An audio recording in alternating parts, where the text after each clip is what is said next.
ہمارا الٹا حساب یہ ہے کہ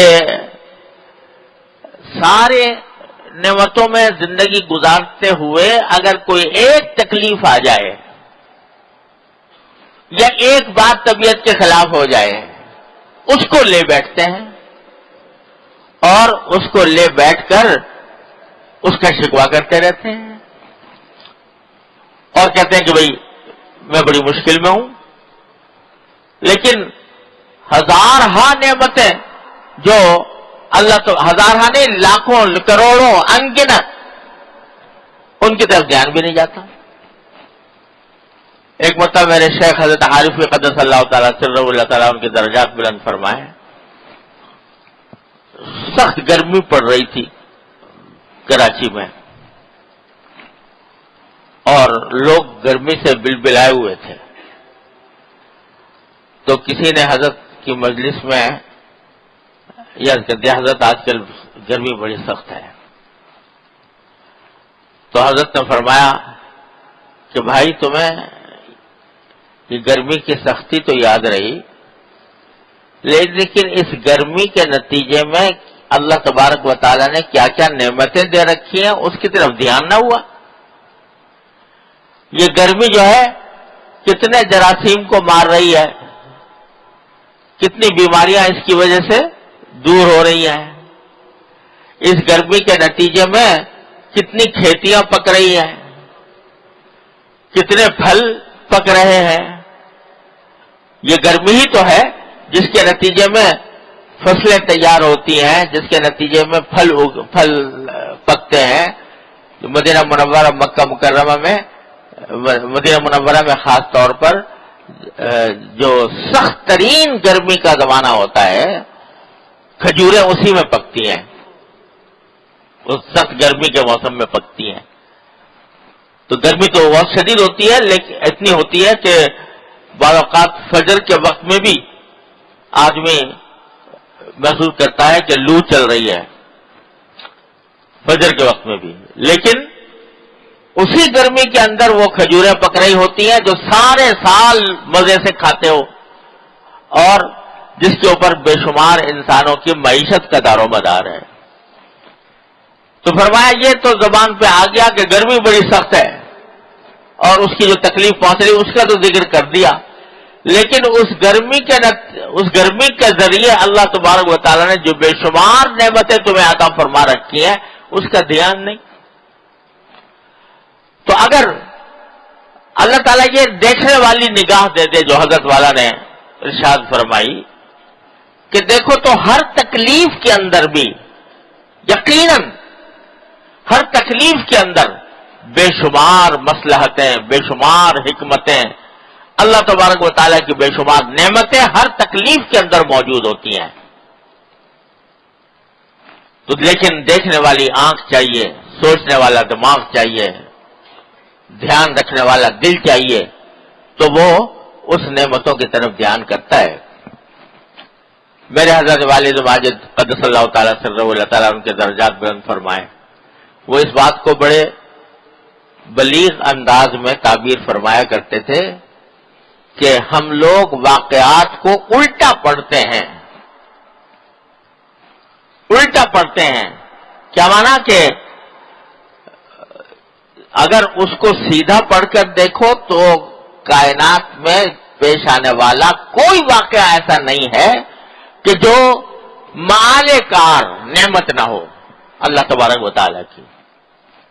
لیکن ہم چونکہ الٹا پڑھتے ہیں تو اس واسطے وہی واقعہ ہمارے لیے تکلیف کا اور صدمے کا سبب بن جاتا ہے. یہ بات ارشاد فرمائی تھی حضرت والد ماجد رحمۃ اللہ علیہ نے میرے بڑے مرحوم بھائی کی وفات کے موقع پر, جبکہ حضرت والد صاحب علیہ کے بڑے چہیتے صاحبزادے تھے مولانا محمود اشرف صاحب کے والد, اور تقریباً جوانی میں انتقال ہوا, ان کا صدمہ پہنچا ہوا تھا. اس وقت فرمایا کہ ہم واقعات کو الٹا پڑھتے ہیں. الٹا کس طرح پڑھا کہ اچھا خاصے جوان آدمی تھے, 50 سال عمر تھی, اور ابھی بیٹوں کی شادی بھی نہیں دیکھی تھی اور انتقال ہو گیا. لیکن فرمایا اس کو سیدھا پڑھو, سیدھا اس طرح پڑھو کہ مرنے کا وقت تو متعین تھا اللہ تبارک و تعالیٰ کی طرف سے. ہر انسان گنی ہوئی گھڑیاں لے کر آتا ہے, لہذا وہ تو متعین تھا.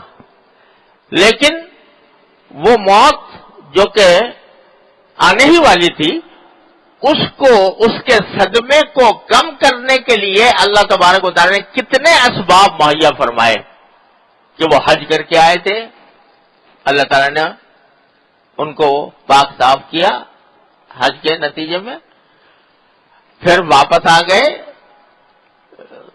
اپنے والدین سے بھی ملاقات کی. مولانا محمود اشرف صاحب اس زمانے میں مدینہ منورہ میں پڑھتے تھے, تو ان سے بھی ملاقات ہو گئی, ان کو خدمت کا بھی موقع مل گیا. آ کر اپنے دوست احباب سے ملاقات بھی ہو گئی اور ان کی دعوت بھی کر لی.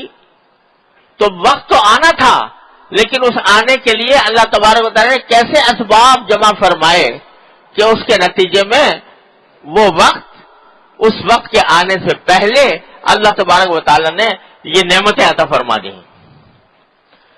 تو فرمایا یہ ہے سیدھا پڑھنے کا راستہ. اور ہم ہر واقعے کو الٹا پڑھتے ہیں, اس کے نتیجے میں گھبراتے ہیں, پریشان ہوتے ہیں, شکوے کرتے ہیں. ورنہ اللہ تبارک و تعالیٰ کی نعمتوں کا, نعمتیں ہر بڑی تکلیف دہ حالت میں بھی اللہ تبارک و تعالیٰ کی طرف سے. بیماری تو آ گئی, لیکن کتنے تیماردار مجھے میسر ہیں, اللہ تعالیٰ نے استطاعت دی ہے کہ میں اس کا علاج کر سکوں. مہربان معالج موجود ہے. ان نعمتوں کا تصور کرو تو یہ سیدھا پڑھنا, اور کہ بھئی اچھا خاصے ہم ٹھیک ٹھاک تندرست تھے, سب کام کر رہے تھے, بیٹھے بیٹھائے بیمار پڑ گئے. یہ الٹا پڑھ رہے ہو واقعے کو.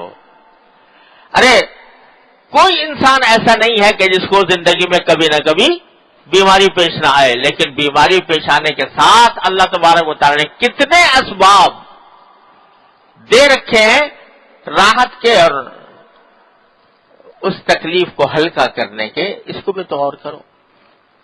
میرے والد ماجد رحمۃ اللہ علیہ سنایا کرتے تھے کہ حضرت کے استاد تھے حضرت میاں صاحب رحمۃ اللہ علیہ, حضرت مولانا سید اصغر حسین صاحب رحمۃ اللہ علیہ.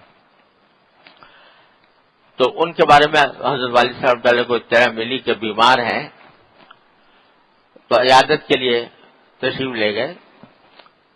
حضرت کو اس وقت بہت شدید بخار تھا, شدید بخار تھا, تیز بخار, جل رہے تھے بخار میں. تو حضرت والد صاحب رحمۃ اللہ علیہ نے جا کر پوچھا کہ حضرت کیسے مزاج ہیں؟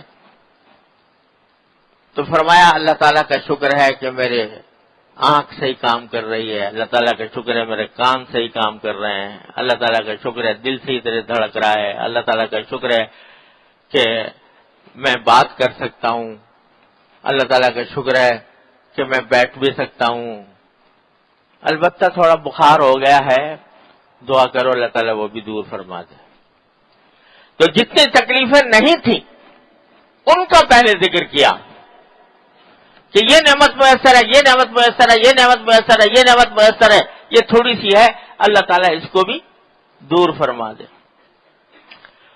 اللہ تعالیٰ یہ ہمیں اپنے واقعات کو سیدھا پڑھنے کا عادی بنائے تو اللہ تعالیٰ کی نعمتوں کا پتہ چلے, اور نعمتوں کا پتہ چلے گا جتنا اس پر غور کرو گے اتنا ہی اللہ جل جلالہ کی محبت انشاءاللہ پیدا ہوگی. تو نعمتوں کا استحضار, اس پر شکر, اس کی عادت ڈالنے کی ضرورت ہے. صبح سے شام تک نہ جانے کتنے واقعات ہمارے ساتھ گزرتے ہیں جن سے راحت ملتی ہے, بس گزرتے چلے جاتے ہیں, اس سے ویسے ہی گزر جاتے ہیں, گویا میرا حق تھا مجھے مل گیا. ارے اس پر اللہ تعالیٰ کا شکر تو ادا کرو, یہ تو کہو کہ میرے پروردگار نے مجھے یہ نعمت دیا ہے.